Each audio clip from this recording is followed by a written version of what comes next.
नमस्कार. आपण बघणार आहोत व्यवस्थापनामधला नवसनातनवादी किंवा मानवी दृष्टिकोन. मित्रांनो, नवसनातनवादी सिद्धांतानुसार उत्पादनामध्ये मानव हा घटक सर्वात महत्त्वाचा आहे. यामध्ये मानवाची वैयक्तिक आणि सामूहिक वर्तणूक आणि मानवी संबंध यांना महत्त्व दिलं जातं. नवसनातनवादी सिद्धांत असं दर्शवतो की यामध्ये औपचारिक आणि अनौपचारिक संघटन यांचा एकत्रित विचार केलेला आहे. परंतु नवसनातनवादी सिद्धांताप्रमाणे असं न मानता सनातनवादी सिद्धांतामध्ये संघटन सिद्धांताकडं दुर्लक्ष केलं जातं. मित्रांनो, नवसनातनवादी सिद्धांत संघटनेमध्ये मानवाला जास्त महत्त्व देतो. नवसनातनवादी सिद्धांताचे महत्त्वाचे असे दोन मार्ग आहेत. एक आहे मानवी संबंध चळवळ आणि दुसरा आहे वर्तणूक चळवळ. सुरुवातीला आपण बघणार आहोत मानवी संबंध चळवळ. मित्रांनो, सनातनवादी संप्रदाय कामगारांच्या मानवी दृष्टिकोनाला जास्त महत्त्व देत नाही. सनातनवादी दृष्टिकोनात अपेक्षित उत्पादन कार्यक्षमता साध्य होत नाही आणि व्यवस्थापन व कामगार यांच्यात सलोख्याचे संबंध निर्माण होत नाहीत. पारंपरिक दृष्टिकोनाच्या अपयशामुळं मानवी संबंध चळवळ अस्तित्वात आली. मानवी संबंध विचारवंत व्यवस्थापकीय मानसशास्त्र आणि समाजशास्त्र यावर संशोधन करून एकवाक्यता निर्माण करत आहेत. त्यांच्या मते संघटन ही व्यक्तिगत व समूह संबंधांची सामाजिक रचना आहे. व्यवस्थापनामध्ये मानव हा घटक सर्वात महत्त्वाचा आहे. मानवाला व्यवस्थितपणे सांभाळून त्याच्याकडून समाधानकारक योग्य पद्धतीने काम पूर्ण करून त्यांच्या सामाजिक आणि मानसशास्त्रीय गरजा भागवल्या जातात. मित्रांनो, मानवी संबंध दृष्टिकोनाचं मूलभूत तत्त्वज्ञान पुढील प्रमाणे आहे. मानव हा फक्त आर्थिक आणि आर्थिक फायदे यालाच महत्त्व देत नाही, तर त्याला त्याची ओळख आणि शाबासकी याची देखील गरज असते. मित्रांनो, सनातनवादी सिद्धांत सांगतो की जेवढे पैसे जास्त मिळतील तेवढं कामगार चांगलं काम करेल. म्हणजेच मानव आर्थिक गोष्टीला प्राधान्य देतो. पण नवमातीवादी सिद्धांतानुसार मानवाच्या गरजा या केवळ आर्थिकच नाहीत, तर सन्मानाची वागणूक मिळवणं, आत्मसन्मान जपणं याला देखील माणूस महत्त्व देतो. त्यामुळंच मोटिवेशन अर्थात प्रेरणा देण्यासाठी आर्थिक साधनांबरोबरच आर्थिकेतर साधनं देखील वापरली जातात. कामगार हा प्रथम मानव आहे. त्याला यंत्राप्रमाणे वागवू नका, मानवाप्रमाणे वागवा. व्यवस्थापकांनी त्यांच्या भावना आणि जाणीवा ओळखून त्यांच्याशी वागा. मित्रांनो, यंत्र ज्याप्रमाणे 24 तास काम करतात, बोलत नाहीत, चालत नाहीत, ज्याप्रमाणे बटन दाबेल त्याप्रमाणे काम करतात, तसं मानव करेल असं सनातनवादी व्यवस्थापन तज्ज्ञांना वाटत होतं. मात्र आधुनिक व्यवस्थापन तज्ज्ञ नवमतवादी असं म्हणतात की माणूस हा सजीव आहे, त्याला भावभावना आहेत, विचार आहेत. त्यामुळे यंत्राप्रमाणे न वागता आपुलकीनं त्यांच्याशी वागलं तर नक्कीच चांगल्या प्रकारचं काम ते करू शकतात. त्यानंतर संघटनेचं कार्य हे फक्त औपचारिक संबंधावरच होत नाही, तर अनौपचारिक संबंधांचीही गरज भासते. त्यामुळे व्यवस्थापकानं अनौपचारिकता वाढवण्यासाठी कार्यरत असलं पाहिजे. आपण दोन प्रकारचे संबंध ठेवू शकतो. ऑर्गनायझेशन अर्थात संघटनेमध्ये औपचारिक संबंधही असू शकतात. मॅनेजरचे सुपरवायझरशी, सुपरवायझरचे कामगारांशी, याला म्हणायचं औपचारिक संबंध. काही संबंध हे अनौपचारिक असतात, कौटुंबिक पातळीवरचे असतात आणि असे संबंध देखील संघटनेमध्ये ठेवलं जाणं आवश्यक आहे. यानंतर कामगारांना त्यांची नोकरीची हमी आणि समाधान हवं असतं, म्हणून व्यवस्थापकानं कामगारांच्या नोकरीच्या हमीसाठी प्रयत्न केले पाहिजेत आणि त्यांच्या आवडीप्रमाणे काम देऊन त्याला कामाचं समाधान देण्याचा प्रयत्न करा। आता कुठलाही कामगार हा आपली नोकरी सुरक्षित राहील असंच पाहत असतो आणि त्याला जर हमी असेल नोकरी सुरक्षित आहे तर त्याचं टेन्शन न घेता तो व्यवस्थितपणे काम करतो। त्यामुळे नोकरीची सुरक्षितता, जॉब सिक्युरिटी त्याला कशी मिळेल, त्याला त्याच्या आवडीचं काम करायला कसं मिळेल, त्यातून तो समाधानी कसा होईल आणि जास्त उत्साहानं अधिक काम कसं करेल हे व्यवस्थापकानं पाहणं गरजेचं असतं। त्यानंतर असतं ते म्हणजे व्यवस्थापक हा एक प्रभावी संज्ञापक असला पाहिजे असं कामगारांना वाटतं। व्यवस्थापकाने प्रभावी संज्ञापन करून कामगारांच्या समस्यांचं निरसन करा। आता काम करत असताना कामगारांना अनेक समस्या निर्माण होऊ शकतात आणि या समस्या घेऊन कामगार व्यवस्थित काम करू शकत नाही, तर त्या सोडवाव्या लागतात। यासाठी एक चांगला संज्ञापक, चांगल्या प्रकारे कम्युनिकेशन करणारी व्यक्ती व्यवस्थापक असली पाहिजे। व्यवस्थापकानं कामगारांच्या मागण्या काय आहेत, त्यांच्या समस्या कोणत्या आहेत, त्या कशा दूर करता येतील, मागण्या कशा पुऱ्या करता येतील यासाठी चांगलं संभाषण करून प्रयत्न केले पाहिजेत, असं तत्वज्ञान या व्यवस्थापनाच्या आधुनिक किंवा मानवी संबंध दृष्टिकोनामध्ये आहे। संघटनेमध्ये कामगारांना गैरसमजाचे आणि गोंधळाचं वातावरण नको असतं, यासाठी व्यवस्थापकानं कामगारांमधले गैरसमज आणि गोंधळ दूर करण्यासाठी प्रयत्न करावे। आता कुठल्याही संघटनेमध्ये जर कामगारांमध्ये गोंधळाची परिस्थिती असेल, अनेक गैरसमज असतील, उद्योग संस्थेविषयी असतील, व्यवस्थापकाविषयी असतील किंवा जनरल इतर काही कामाविषयी त्यांच्या असतील, तर ते व्यवस्थापकानं बोलून मार्गदर्शन करून दूर केले पाहिजेत, म्हणजे कामगार नीट प्रोत्साहित होऊन काम करतील। त्यांच्या मनातच जर संभ्रम असेल तर काम व्यवस्थित होणार नाही। त्यानंतर असतं ते म्हणजे कामगारांना नेहमी वाटतं की कडक पर्यवेक्षण नसावं, म्हणून व्यवस्थापकानं खेळीमेळीच्या वातावरणात कामगारांना सहकार्य मिळावं। याचा अर्थ असा की कामाच्या ठिकाणी जे सुपरवायझर किंवा पर्यवेक्षक असतात त्यांनी अतिशय कठोरपणे कामगारांशी वागता कामा नये, तर खेळीमेळीच्या वातावरणात त्यांनी कामगारांशी वागलं पाहिजे। त्यामुळे कामगारांना देखील आत्मीयता वाटते, ते व्यवस्थित हसत खेळत काम करतात आणि याचा पॉझिटिव्ह परिणाम कंपनीच्या एकूण उत्पादनावर, व्यवसायावर होऊ शकतो। कामगारांना त्यांच्या आवडीच्या निर्णयामध्ये सहभागी व्हावे असं वाटतं। व्यवस्थापनानं त्यांना त्यांच्या आवडीच्या क्षेत्रात सहभागी करून घेऊन त्यांचे उत्पादनातले समाधान त्यांना द्यावे। आता अनेक वेळा कामगारांना असं वाटत असतं की व्यवस्थापनाच्या काही निर्णयात ज्या क्षेत्रात त्यांना आवड आहे त्यात त्यांना सहभागी करून घेतलं पाहिजे। त्यामुळे व्यवस्थापनानं काय केलं पाहिजे, तर कोणताही निर्णय घेत असताना कामगारांच्या सूचना मागवल्या पाहिजेत। त्यापैकी ज्या सूचना कामगारांच्या त्यांना चांगल्या वाटतील किंवा उपयोगी आहेत निर्णय घेण्यासाठी त्या घेतल्या पाहिजेत निर्णय घेत असताना विचारात। त्याचप्रमाणे ज्यांच्या सूचना विचारात घेतल्यात किंवा ज्यांनी चांगल्या कन्स्ट्रक्टिव्ह सूचना केल्यात त्यांनाचा सत्कार करणं किंवा त्यांना काहीतरी प्रोत्साहन देणं, त्यांचं नाव जाहीर करणं असं केलं पाहिजे। म्हणजे व्यवस्थापन आपल्याला संधी देतंय, आपलं ऐकतंय, आपण व्यवस्थापनात देखील आहोत याचं समाधान मिळून कामगार अधिक मोटिवेशननं चांगलं काम करून व्यवसायाला यशस्वी करू शकतात। मित्रांनो, हे जे काही आपण पॉईंट्स बघितले हे मानवी संबंध दृष्टिकोनाचं मूलभूत तत्व। मानवी संबंध चळवळ, या चळवळीची सुरुवात हॅथॉर्न प्रयोगापासून होते। सर्वप्रथम शिकागोच्या वेस्टर्न इलेक्ट्रिक कंपनीच्या हॅथॉर्न इथल्या कारखान्यात 1927 ते 1932 या कालावधीत एल्टन मायो यांनी हा प्रयोग केला। यामध्ये एकूण 5 प्रयोग होते।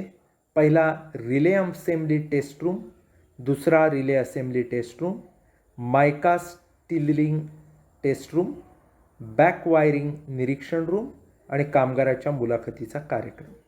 मित्रांनो, हॅथॉर्न कारखान्यातला पहिला प्रयोग अतिशय महत्त्वाचा होता आणि तो अत्यंत बारकाईनं करण्यात आला। यामध्ये दूरध्वनीचा एक सुटा भाग तयार करणाऱ्या 5 मुलींच्या कामाचं निरीक्षण करून नोंद करण्यात आली। या मुलींच्या कामाचे तास बदलण्यात आले आणि विश्रांतीच्या सुट्ट्या प्रयोगाच्या वेगवेगळ्या अवस्थांमध्ये त्यांना देण्यात आल्या। त्याचा उत्पादनावर झालेला परिणाम तपासण्यात आला।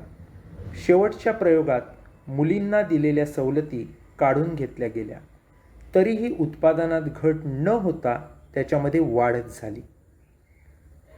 या विशिष्ट अवस्थेत मोठ्या प्रमाणात उत्पादन झाल्याचं आढळून आलं. कामगारांना मिळणाऱ्या सोयी सवलतींचा परिणाम हा उत्पादनावर होतो, हा सिद्धांत या प्रयोगामुळे खोटा ठरला. दुसरा रिले असेंब्ली टेस्ट रूम व मायका स्पिल्टिंग टेस्ट रूम हे महत्त्वाचे नसल्यामुळं त्यावर आपण फारशी चर्चा करणार नाही. चौथा जो प्रयोग करण्यात आला, बॅक वायरिंग निरीक्षण रूम, या प्रयोगामध्ये 14 कुशल कामगारांचा अभ्यास करण्यात आला. त्यापैकी 9 कामगार हे तारतंत्री म्हणजेच वायरमन, 3 कामगार तार जोडक आणि 2 निरीक्षक होते. या सर्व कामगारांचं काम परस्परांशी संबंधित आणि परस्पर पूरक होतं, परस्परांवर अवलंबून होतं.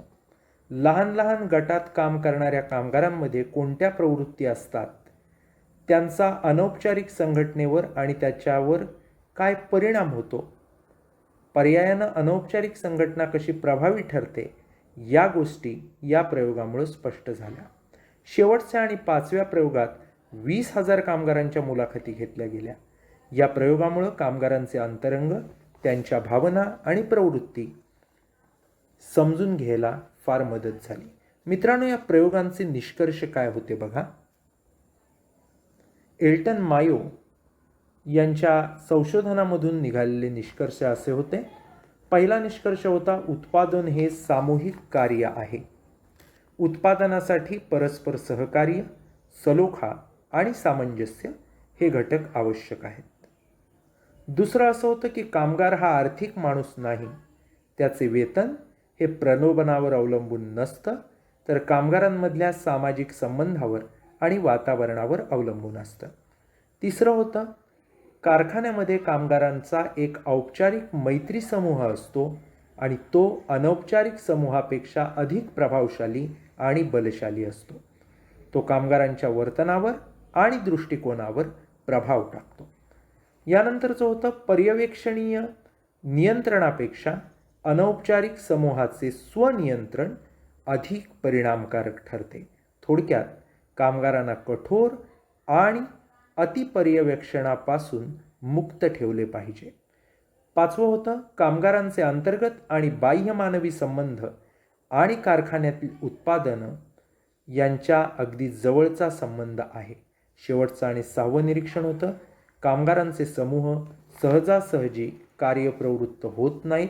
त्यांच्यातील भावनात्मक संबंध निर्माण करण्याच्या प्रक्रियेतून आता कार्यप्रवृत्त करण्याचे प्रयत्न केले पाहिजेत.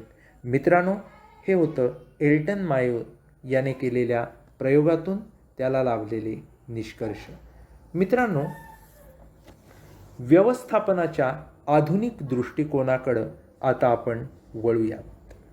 मित्रांनो, व्यावसायिक आणि अव्यावसायिक संघटना ह्या समाजाची साधनं आहेत आणि समाजासाठीच त्या कार्य करत असतात. पण ठराविक उद्दिष्ट साध्य करतात. आर्थिक कार्यक्षमता किंवा सामाजिक उद्दिष्ट देखील त्या साध्य करतात.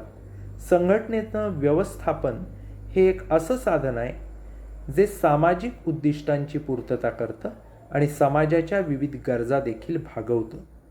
पीटर ड्रकर यांच्या दृष्टीनं असलेलं व्यवस्थापनाचं महत्त्व काय होतं ते आता आपण बघणार आहोत.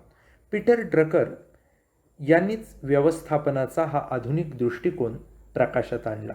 त्यांच्या दृष्टीनं असलेलं व्यवस्थापनाचं महत्त्व काय आहे ते आपण काही मुद्द्यांच्या आधारे बघू. मुद्दे आहेत, प्रमुख उद्दिष्ट आणि उद्दिष्टे, उत्पादकीय काम व कामगार साध्य, सामाजिक परिणाम व सामाजिक जबाबदारी, समय परिमाण आणि प्रशासन व उद्योजकता. आपला पहिला पॉईंट आहे प्रमुख उद्दिष्ट व उद्दिष्टे. मित्रांनो, प्रमुख उद्दिष्ट अर्थातच मिशन आणि उद्दिष्टे म्हणजेच ऑब्जेक्टिव्ज, पर्पजेस. मित्रांनो, संघटनेचं विशिष्ट उद्दिष्ट आणि मिशन असतं. संघटनेला त्यांची विशिष्ट कामं ही पूर्ण करावीच लागतात. व्यावसायिक आणि अव्यावसायिक संघटनेची उद्दिष्टही वेगवेगळी असतात.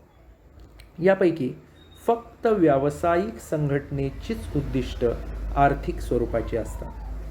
जर सामाजिक संघटना असेल जसं की शैक्षणिक संस्था, सार्वजनिक दवाखाने, एखादी धार्मिक संस्था, तर त्यांची उद्दिष्ट ही सामाजिक स्वरूपाची असतात.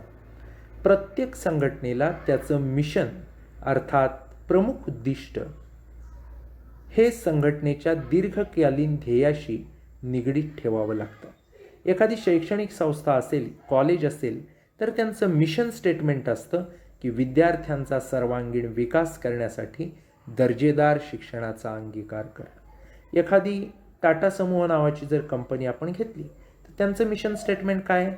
समाजाचं जीवनमान अधिक दर्जेदार करण्यासाठी आम्ही जागतिक पातळीवर मूल्यावर आधारित विश्वासू नेतृत्व तयार करतो. जर आपण एखादी औषध कंपनी घेतली तर ते काय म्हणतील मिशन स्टेटमेंटमध्ये?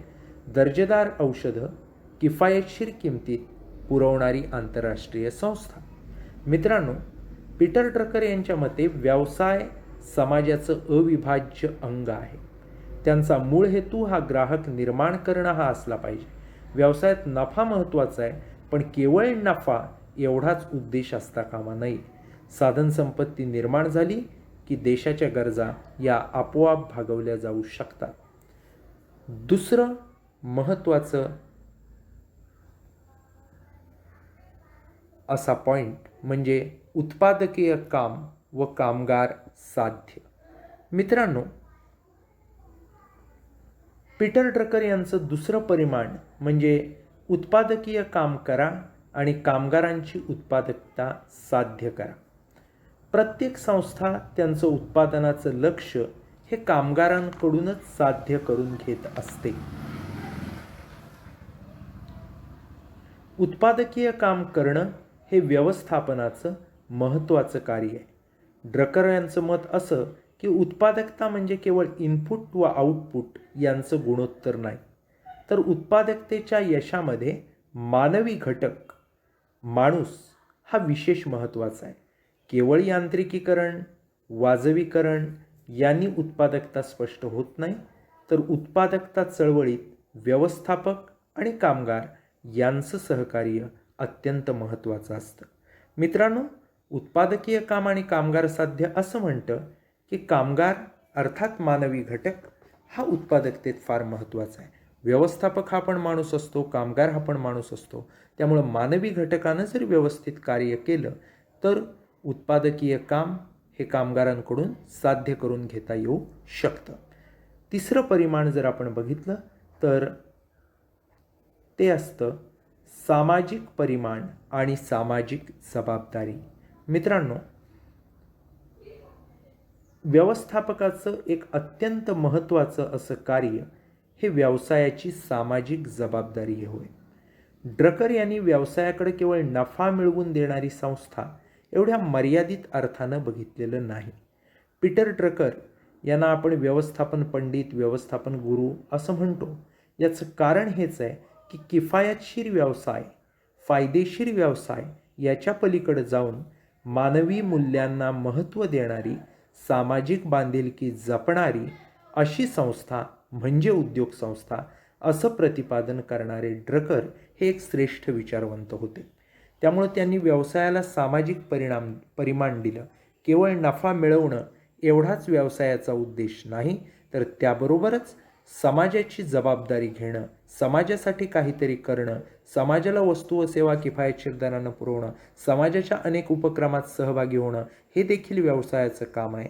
जेवढा नफा महत्त्वाचा आहे तेवढीच समाजाबाबतची जबाबदारी महत्त्वाची आहे, असं पीटर ड्रकर यांचं मत होतं. त्यानंतर चौथं जे आहे ते म्हणजे समय परिमाण.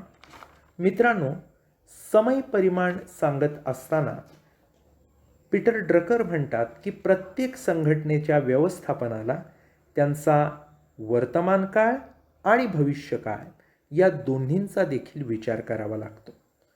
अल्पकालीन आणि दीर्घकालीन संघटनेचं दीर्घकालीन व्यवस्थापन करताना वर्तमान स्थितीत नफा मिळाला नाही तरी संघटनेची उद्दिष्ट साध्य होणार नाहीत. भविष्याकडे दुर्लक्ष करून वर्तमानात नफा जर मिळवला तर ते व्यवस्थापनाला धोकादायक असेल. म्हणून व्यवस्थापनाला वर्तमान काळ आणि भविष्यकाळ यांच्यात संतुलन साधता आलं पाहिजे. त्यासाठी अल्पकालीन उत्पादन प्रक्रिया आणि दीर्घकालीन उत्पादन प्रक्रिया ही सुरळीतपणे कशी चालेल अशा प्रकारचे निर्णय घेतले पाहिजेत. अल्पकालात आपण जर तोट्यात गेलो तर आपला व्यवसाय चालू शकणार नाही, पण नुसताच अल्पकालात फायदा मिळवायचं म्हटलं तर आपल्या व्यवसायाला भविष्य उरणार नाही. त्यामुळं अल्पकालीन आणि दीर्घकालीन उत्पादन प्रक्रिया, नफा यांच्यामध्ये एक संतुलन, समन्वय साधला जाणं हे अत्यंत आवश्यक आहे, असं माननीय पीटर ड्रकर यांचं मत होतं. मित्रांनो, भविष्यात समाजाला अधिक चांगलं जीवन जगण्यासाठी नवीन साधनं आणि तंत्रज्ञान यांची गरज भासेल. नाविन्याशिवाय तांत्रिक प्रगतीचा विचारच होऊ शकत नाही.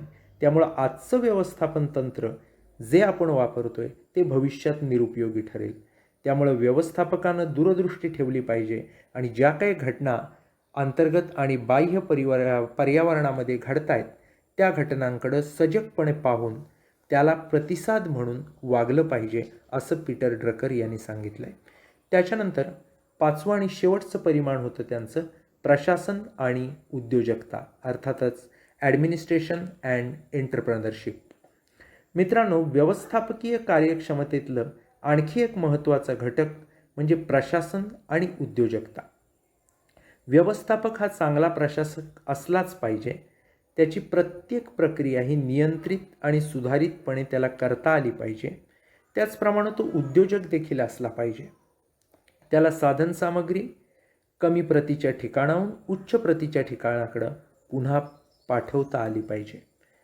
आज प्रत्येक संघटनेकडे मानवी संसाधन म्हणा, कच्चा माल म्हणा, यंत्रसामग्री, भांडवल, तंत्रज्ञान, इतर सामग्री उपलब्ध असते.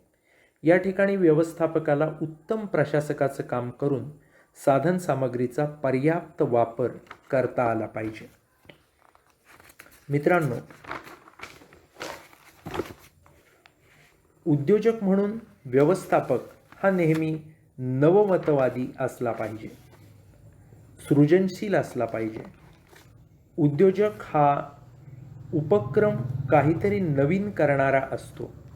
उद्योजकतेच्या प्रक्रियेमध्ये व्यवस्थापकाच्या अंगी नियोजन, संघटन, दिशानिर्देशन, नियंत्रण असे गुण असले पाहिजेत.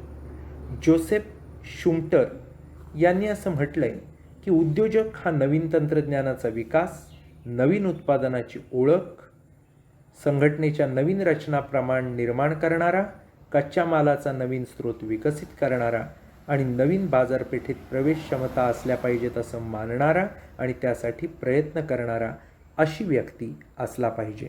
मित्रांनो, पीटर ड्रकर यांनी व्यवस्थापनाचं महत्त्व सांगत असतानाच एकूण 5 परिमाणं सांगितली.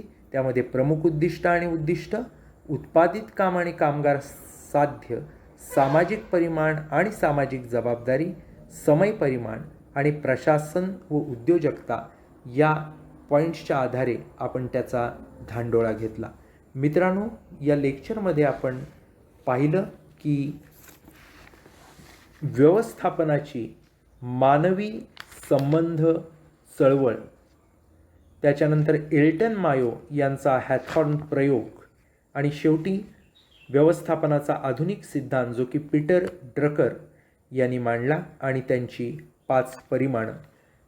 याबरोबरच या ठिकाणी आपण थांबूयात.